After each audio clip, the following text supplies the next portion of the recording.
المتقاعدين واصلين 18%، المتقاعدين حتى الآن الإحصائيات مدققة إلى 4100 متقاعد. هذا الإحصائيات ديال 2015. زيد على ذلك كل متقاعد، جميع المجازين والمعطلين اللي كيقلبوا على فرص الشغل واللي كيوديو الوقفات الاحتجاجيه هما ابناء هاد المتقاعدين. هنا المتقاعد جا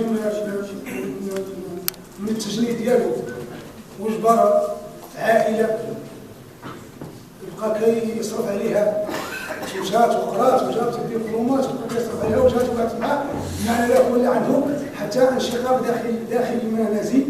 هذا هو اللي جعل هذه الحركات المطالب الاجتماعيه.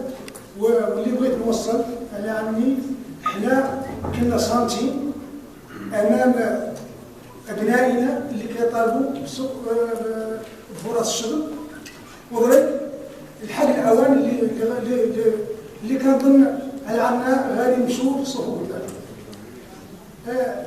النقطه الثانيه على ان احنا بعد كاع النهار اللي كانت الجهه الموسعه افرحنا لسبب واحد، فرحنا على انها طاطا مشات عنا باش ما تقاسم معنا الفقر، لانه كنقولوا في الجهه كاينين جوج الاقاليم فقراء هي طاطا وواسع، وكان فرحنا بزاف على انه هذه المدينه هاي طاطا اقليم طاطا مشى عنا باش ما يبقاش يتقاسم معنا الفقر اللي حنا كنعيشوا فيه.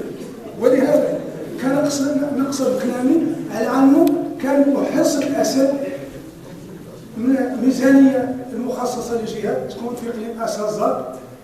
من مشات عنا اقليم طاطا كان لنا فرح كبير لنا هو باش تقاسم معنا الفقر. هذا هو كيسعد رئيس الجهه اللي فرحنا. النقطه الثانيه كان المجلس الاقتصادي والاجتماعي